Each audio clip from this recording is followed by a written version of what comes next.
پابندی ہے شور و شگف، ہو ہلہ اور گل گپاٹ کے لیے۔ تو میرے بھائیوں، اس لیے مسجد سب سے بہترین جگہ ہے، ایک بات۔ دوسری بات یہ ہے کہ مسجد ہی ایک ایسی جگہ ہے جہاں پر اللہ رب العالمین کے لیے رحمت ملتی ہے۔ جب ہم مسجد گھستے ہیں، دعا پڑھتے ہیں، اللہم افتح لی ابواب رحمتک، اے اللہ تو میرے لیے رحمت کا دروازہ کھول دے۔ اب بتائیے رحمت کیا ہے؟ رحمت یہ صحت ہے، تندرستی ہے، یہ آل اولاد ہے، یہ مال و دولت ہے، یہ ساری کی ساری چیزیں اللہ رب العالمین کی رحمت ہے۔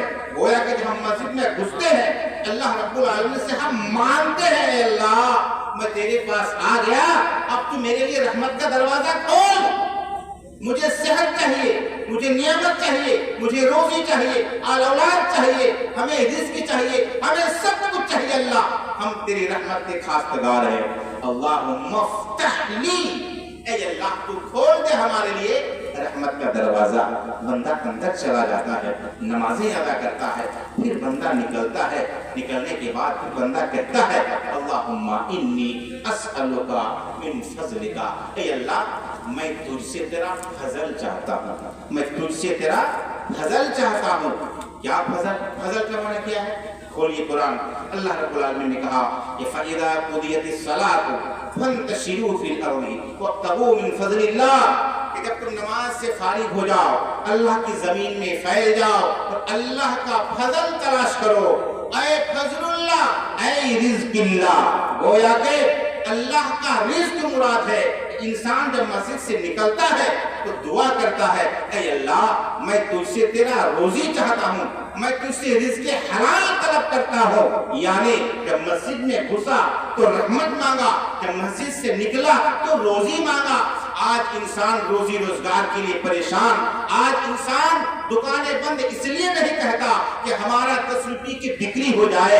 ارے بندہ تم رانگ نمبر پہ لے، تم رانگ نمبر پہ تم روزی چاہتے ہو۔ اصل روزی کا دروازہ تو مسجد ہے۔ جب گھستے ہیں تو رحمت مانگتے ہیں، جب نکلتے ہیں تو روزی مانگتے ہیں۔ آج انسان روزی روٹی کاروبار کے لیے نمازیں نہیں پڑھتا ہے، جبکہ اللہ رب العالمین نے روزی کو تلاش کرنے کے لیے وہاں کہا ہے۔ اب بتائیے جس جگہ پہ ہمیں روزی روٹی ملے گی، جہاں پر ہم اللہ سے روزی روٹی تلاش کرتے ہیں، اس جگہ سے ہم دور اس لیے ہیں کہ ہم روزگار کر رہے ہیں۔ پتہ شاید ہمیں غلط بتا دیا گیا ہے، ہمیں رونگ نمبر بتا دیا گیا ہے، روٹ کو ہم نے بھول کر دیا ہے۔ اس لیے میرے بھائیوں روٹ کو چینج کرنے کی ضرورت ہے، صحیح نمبر پہ ہمیں اللہ رب العالمین سے روزی مانگنے کی ضرورت ہے۔ بزرگان دین، نوجوان ساتھیوں، یہ ہے خدا کی مسجد، اس سے بہترین جگہ اور نہیں ہو سکتی ہے۔ جناب محمد رسول اللہ صلی اللہ علیہ وسلم جب مدینہ آنے کے بعد آپ نے ایک جگہ کو چوائس کیا۔ وہ جگہ کیا تھا؟ کھلیان تھا، کھروئی۔ وہ لوگ کھجور وغیرہ سکھایا کرتے تھے۔ مربت، یتیم بچے کی وہ زمین تھی۔ نبی علیہ السلام نے بلانے کے بعد کہا بابو یہاں مسجد بنے گی، تم کتنی قیمت لوگے؟ مختصر بولوا کہ اللہ کو رسول یہ تو ہمور نصیب کہ ہمور جگہ نے توڑا مسجد بنا گئے، ذہن نصیب خبر قیمت کیا ہے؟ کہا نہیں بچے تم تو یتیم ہو، تمہیں زمین کی ضرورت ہے، تم ہم قیمتاں لینا چاہتے ہیں کہ نہیں، ہم اللہ کے لیے سب زمین دے رہے ہیں۔ نبی علیہ السلام نے اس جگہ پر مسجد بنائی۔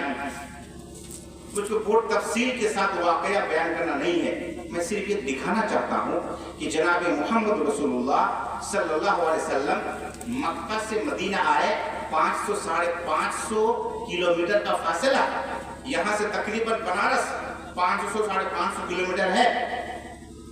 اتنا دور فاصلہ طے کر کے نبی صلی اللہ علیہ وسلم مدینہ آئے ہیں۔ مدینہ آنے کے بعد ایک انسان جب کہیں سے کہیں جاتا ہے تو سب سے پہلے وہ چاہتا ہے کہ ایک چھوٹا سا گھر ہو جہاں پر ہم سب چھپائیں، لیکن جناب محمد رسول اللہ صلی اللہ علیہ وسلم نے سب سے پہلا جو کام کیا، سب سے پہلی فکر، سب سے پہلا کام آپ نے تعمیر مسجد کی فکر کی۔ تعمیر مسجد کے لیے آپ سوچے اور آپ نے ایک مسجد کے لیے جگہ دیکھی۔